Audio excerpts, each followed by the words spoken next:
जैसा कि ये दुनिया किसी ऐसे निर्माता के द्वारा संचालित हो रही है जो हमारे अंदर लगातार एक धनात्मक ऊर्जा का संचार है। ईश्वर वो आदि शक्ति है, वो परम सत्ता है जो सब में विराजमान है। वो नर में भी है, वो वानर में भी है, वो किन्नर में भी है, वो जीव में भी है, वो जड़ में भी है। हम सब उसी के अंश हैं। जर्रे जर्रे में उसका नूर है, और जिसके अंदर वो नूर नहीं वो बेनूर है। कभी एकांत में बैठिए और अपने अंदर के उस ईश्वर का साक्षात्कार। सत्य अपने अंदर परिलक्षित होता है, और कभी कभी अगर आपको एहसास हो कि आपने जीवन में कितनी गलतियां की हैं, कितने बुरे विचार आपके अंदर आए हैं, लोगों से आपने ईर्ष्या की है, तो निश्चित ही अगर उसने आपके प्रतिबिंब को दिखा दिया, आपके अंदर की बुराइयों को दिखा दिया, तो इसका मतलब आपके अंदर ईश्वर कहीं न कहीं जिंदा। कभी किसी माँ को उसके बच्चे के साथ देखिए, अगर बच्चा बीमार है, उसकी माँ करुण क्रंदन कर रही है, अगर उसको देखने के बाद आपकी आंखों में अश्रु आ जाते हैं, तो निश्चित ही आपके अंदर ईश्वर और मानवता जिंदा। उस परम सत्ता ओम एक ऐसा शब्द है जिसका उद्घोष जो है हमारे नाभि से लेके स्वर इंद्रियों तक जब होता है, तो मानो हृदय में एक अजीब टाइप की झंकार उत्पन्न हो जाती। आंख बंद करते ही ऐसा एहसास होता है कि कोई परम सत्ता है जो सब चीज़ों को संचालित कर रही है। जैसा कि किसी विद्वान व्यक्ति ने कहा है, the aimless life of the person is also behave as the beast. Gita में भगवान श्री कृष्ण ने कहा है कि शरीर में जो आत्मा है वो मैं, अर्थात आत्मा निर्विकार। आत्मा को न शोक है, न भय है, न लालच है, न ईर्ष्या। आत्मा शरीर रूपी आवरण में कुछ समय के लिए आती है, उसका भोग करती है और फिर चली। लेकिन आत्मा ये सिखलाती है कि मनुष्य को अपने अच्छे कर्मों के द्वारा इस समाज में अपने नाम को स्थापित करने के लिए एवं इस समाज को मार्गदर्शन देने के लिए समय समय पर बड़े बड़े महापुरुष ने इस पृथ्वी पर जन्म लिया। उन्हीं में एक स्वामी विवेकानंद, जिनके आदि गुरु रामकृष्ण परमहंस, जिनको संतों का शिरोमणि कहा जाता था, उनके बचपन का नाम गजाधर। ऐसी कई किंवदंतियाँ उनके जीवन में परिलक्षित हुई हैं जो समाज के लिए एक जो है उदाहरण। ऐसा माना जाता है कि बचपन में वो जब विद्यार्थी जीवन में थे, विद्यालय में जाते थे, तो अक्सर उनका मन पढ़ाई में नहीं, और वो विद्यालय को छोड़कर कहीं जंगल झाड़ी में आसानी से बैठी। एक बार वो ऐसे ही जो है विद्यालय को छोड़कर चली गई और एक बरगद के पेड़ के नीचे बैठे थे। तभी उनके मित्र उनको ढूंढते हुए उस बरगद के पेड़ के नीचे आए, और उन्होंने देखा कि एक बड़ा सा विशाल नाग जो है वो परमहंस के सिर के पास फन काढ़े खड़ा हुआ। बच्चे डर गए। बच्चे अपने गुरुजी के पास गए, गुरुजी से कहा कि गजाधर सुरक्षित नहीं है, क्योंकि गजाधर जहाँ बैठे हैं वहाँ पर एक विशाल सर्प जो है उनके ऊपर मान लीजिए आवरण लेके खड़ा, और गजाधर चिर निद्रा में आत्ममुग्ध थे, ध्यान में लगे हुए थे। जब वहाँ गुरुजी वगैरह पहुँचते तो वो साथ धीरे से चला। तो बचपन से ही गजाधर का मन समाज और इन सब चीज़ों में नहीं था। समय बीतता चला गया, रामकृष्ण परमहंस के नाम से वो समाज में जाने। स्वामी विवेकानंद जो बचपन में अपनी माँ के सानिध्य में थे, एक बार उनकी माँ रामचरितमानस का पाठ कर रही थी और उस दौरान उसमें जो है भगवान राम के चरित्र का चित्रण हुआ, तो भगवान राम से काफ़ी प्रभावित और पिता के साथ एक मेले में जाने के पश्चात जब वहाँ से लौटे उन्होंने राम भगवान की एक छोटी सी मूर्ति ली। कुछ दिन बाद उनकी माँ सुंदरकांड फिर पढ़ रही थी। उस दौरान वन पथ पर जब भगवान राम जा रहे थे तो एक तस्वीर में उन्होंने देखा कि राम आगे हैं, बीच में सीता है और पीछे जो है सबसे लक्ष्मण। उन्होंने कौतूहलवश माँ से पूछा कि माँ ये स्त्री बीच में? उनकी माँ ने बताया ये राम है, इनकी पत्नी सी। उनके मन में पता नहीं किस टाइप का विचार जो है उत्पन्न हुआ और वो मूर्ति ले जाकर उन्होंने छत से गिरा और धीरे धीरे रामायण की कहानी आगे बढ़ी। सुंदरकांड के दौरान उन्होंने हनुमान जी का चरित्र चित्रण जब माँ से सुना तो उनके अंदर हनुमान के प्रति एक अगाध प्रेम जागा। ऐसी स्थिति में वो एक दिन माँ से पूछे कि हनुमान जी कहाँ हैं? तो जैसा कि हनुमान जी सुंदरकांड के दौरान अशोक वाटिका में गए हुए थे, वैसे उन्होंने बताया कि बेटा माँ ने कहा उनका कि ये जो अपना बगीचा है इसमें हनुमान जी आते हैं। तो एक दिन सुबह प्रातःकाल 5 बजे के आसपास वो उस बगीचे में बैठ गए और शाम हो गई, सूर्यास्त हो गया तो भी हनुमान जी नहीं। और इसी दौरान उनके पिताजी एक कक्ष में बैठे हुए थे, जो कि उनका व्यवसाय वकालत था। अपने मुक्किल वगैरह से चर्चा करने के दौरान जब वो खाली हुए तो स्वामी विवेकानंद उनकी तरफ गए, उनके बचपन का नाम नरेंद्र। तो जब वहाँ जाते हैं तो उनके पिता विशंबर रात उनसे पूछते हैं, नरेंद्र क्या बात? उन्होंने कहा कि पिताजी माँ ने कहा था कि हनुमान जी तो अशोक वाटिका में आए।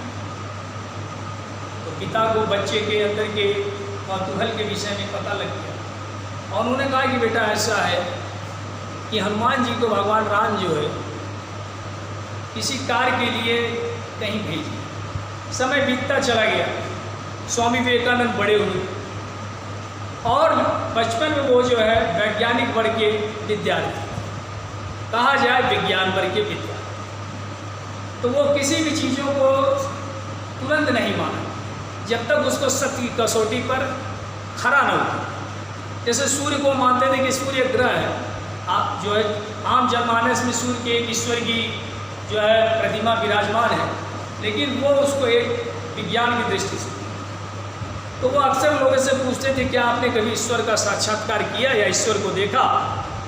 तो बड़े बड़े ऋषि मुनियों से भी यही उत्तर मिलता, नहीं मैंने देखा तो नहीं लेकिन ईश्वर है। तो स्वामी विवेकानंद को उनके प्रश्न का उत्तर नहीं मिला। स्वामी विवेकानंद बचपन से उनको गायन का भी शौक। तो एक बार रामकृष्ण परमहंस उनके जो मित्र के यहाँ पे आए हुए थे और किसी कारणवश जो वहाँ का गायक था वो पहुँच नहीं सका। ऐसी स्थिति में मित्र ने नरेंद्र से कहा कि चलो तुम भी तो अच्छा गाना गाते हो, आज भजन तुम ही कर ले। तो नरेंद्र भैया भजन करने के पश्चात उन्होंने देखा कि जो रामकृष्ण परमहंस है वो भजन सुनते सुनते सुनते एक जो है आत्ममुग्ध हो, अचेत हो। और जब अचेतना की अवस्था से वापस आए तो उन्होंने पूछा कि क्या आपने ईश्वर को देखा है? नरेंद्र के इस प्रश्न को सुनते ही रामकृष्ण परमहंस ने कहा हाँ, मैंने ईश्वर का साक्षात्कार वैसे ही किया है जैसे मैं तुमसे बात। समय बीतता चला गया, रामकृष्ण परमहंस बीमार हो गए और घर की परिस्थितियों ने भी स्वामी विवेकानंद को झकझोर दिया। और अंतिम में जब वो रामकृष्ण परमहंस के सानिध्य में आए तो उनको जो है गले की बीमारी, यानी कहा जाए तो गले का कैंसर। तो रामकृष्ण परमहंस से स्वामी विवेकानंद ने कहा कि गुरुदेव आप तो माँ का साक्षात्कार स्वयं करते हैं, माँ तो आपके साथ चलती है, आप आगे आगे चलते हैं, माँ पीछे पीछे चलती है। जैसा कि कई कथाओं में प्रचलित है, स्वामी विवेकानंद कि गुरु रामकृष्ण परमहंस ऐसे थाल में भोजन सजा के रख दिया और कहते थे, माँ तो आमी खाबो तो आमी खाबो तो आमी ना खाबो तो आमी। तो आम जनमानस में था कि ये आदमी जो है बुढ़ा है, इसकी मानसिक स्थिति सही नहीं है। ऐसी कुछ और कहानियाँ उसमें प्रसिद्ध है। एक रानी ने उनको जब देखा कि परमहंस ऐसे भोजन रख के बैठे हैं और बोल रहे, माँ तो आमी खाबो तो आमी खाबो तो आमी ना खाबो तो आमी, वो रानी काफ़ी प्रभावित हो, निश्चित हो जान गई कि रामकृष्ण परमहंस एक बड़े साहब। ऐसी स्थिति में कुछ समय पश्चात रामकृष्ण परमहंस एक मंदिर में जब थाल में प्रसाद रख के और कहें कि इस द्वार को बंद कर दो, 2 दिन 3 दिन हुआ और उन्होंने दरबारियों से मना किया था कि ये द्वार तब तक मत खोलना जब तक कि मैं, वो काफ़ी बुजुर्ग हो चुके थे और वहाँ के सिपाहियों के मन में कौतूहल हुआ कि कहीं ऐसा तो नहीं परमहंस मर गए। उनमें से एक सिपाही जो है रानी के दरबार में गया तो रानी कहा, ठीक है, जब तक मैं नहीं आती आप जो है उस मंदिर का फाटक नहीं। लेकिन किसी कारणवश किसी सिपाही ने जब द्वार खोला तो वहाँ के दृश्य को देखकर वो अचंभित। रामकृष्ण परमहंस आगे जा रहे हैं, उनके पीछे माँ काली पीछे पीछे। और ये जो घटना थी ये मानव के चक्षुओं पर हमेशा के लिए अमिट थी। समय बीतता चला गया। जब रामकृष्ण परमहंस बीमार हुए तो उन्होंने कहा कि नरेंद्र, मैंने अब तक जितनी भी तपस्या की है उससे 8 प्रकार की सिद्धियां मैं प्राप्त की और उससे तुम पूरे पृथ्वी का जीवन का कोई भी ऐश्वर्य भोग सकती। तो विवेकानंद ने कहा कि क्या उससे ईश्वर हमको मिलेगा? क्या उससे ईश्वर तो नहीं मिलेगा। और कुछ दिन पश्चात रामकृष्ण परमहंस की मृत्यु हो गई और स्वामी विवेकानंद और उनके अन्य मित्रगण जो गुरुदेव के शिष्य थे धर्म के प्रचार के लिए आगे बढ़ते थे। कुछ दूर जब प्रचार के माध्यम से ऐसे आज भिक्षा लेने के उद्देश्य से आगे बढ़ रहे थे तो रास्ते में कुछ ही दूर जब वो आगे बढ़ते हैं तो उन्होंने देखा कि एक म्लेच्छ जो है वो अपनी चीलम में गांजा बना के रखा। ऐसी स्थिति में स्वामी विवेकानंद हक्कड़ स्वभाव के थे, साधु थे, वैरागी थे। उन्होंने उस म्लेच्छ से उस चीलम को लिया और जैसे ही अपने मुख पे ऐसे लगाया, उससे पहले कौतूहल बस उन्होंने पूछा कि तुम किस जाति? उसने कहा मैं म्लेच्छ। और यह कहते स्वामी विवेकानंद ने उस चीलम को धरा पर फेंक और कुछ ही कदम आगे बढ़े थे तो साक्षात उनको लगा कि परमहंस, ईश्वर, आदिशक्ति, भगवान भोलेनाथ खड़े हैं साधु वेश में और स्वामी विवेकानंद के गाल में 2 तमाचे। और ऐसी स्थिति में स्वामी विवेकानंद ने जब देखा तो उन्होंने कहा कि भगवान भोलेनाथ साक्षात प्रकट हुए और उन्होंने कहा कि तुमने उस म्लेच्छ का अनादर नहीं किया, तुमने मेरा अनादर किया। अर्थात इस पृथ्वी के जड़ चेतन नर बानर किन्नर कण कण में मैं विराजमान, मैं ही परम सत्ता। तो ओम का विचार जो है एक ऐसा विचार है जो मनुष्य के अंदर एक टाइप की धनात्मक ऊर्जा का भंडार है और लगातार हमको एक अच्छे विचारधारा के प्रति जागरूक। आज समाज में बहुत सी बुराइयां फैलने का सबसे बड़ा कारण क्या है? हम अपने अंदर के मानव को मार चुके। आज मानवता धरातल के गहराइयों में दफन हो। कारण क्या है? आज का भौतिकवादी युग अर्थव्यवस्था पे आधारित। आदमी अपने छोटे से फायदे के लिए बड़े से बड़े जो है जघन्य कृत्यों को करने के लिए तत्पर, अपनी छोटी से लालच के लिए वो बड़े से बड़े पेड़ को काट सकते, अपने छोटे से लालच के लिए देश का सौदा कर सकते। आज नैतिकता का पतन हो गया है और भारत जैसे देश में आज राष्ट्रीयता खत्म हो चुकी है। अगर इसका अध्ययन किया जाए तो इसका सबसे मुख्य कारण है चरित्र का विकास। Today in that time that person is totally affected from the Western culture. Now in that time we lost our the characters by and the person to be elected to the different types of physical activities. Now that is our country. It will not be developed in that way in the 21st century, because we forget to our great leaders and its sacrifice. Now we can be easily explain it.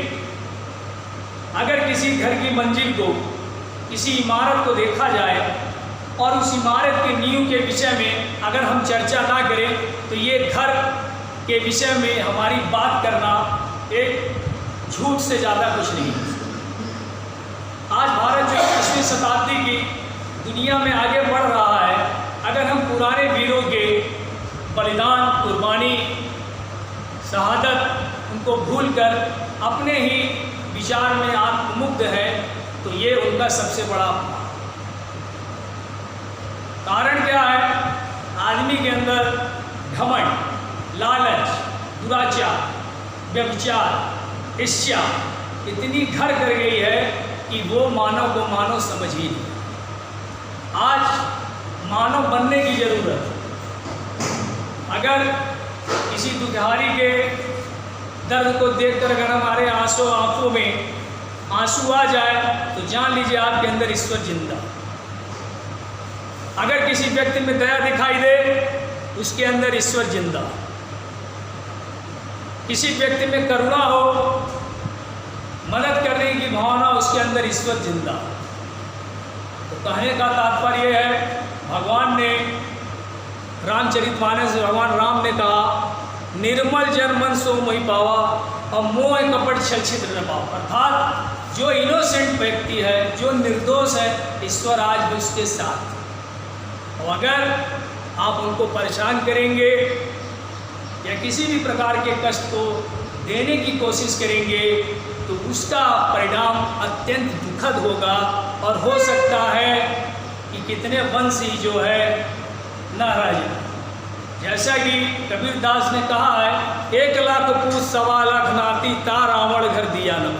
वो रावण जो महाप्रतापी, जिसकी 1 लाख पुत्र 1.25 लाख नाती थे, आज उस रावण के घर में कोई दिया और बत्ती करने वाला जिंदा नहीं।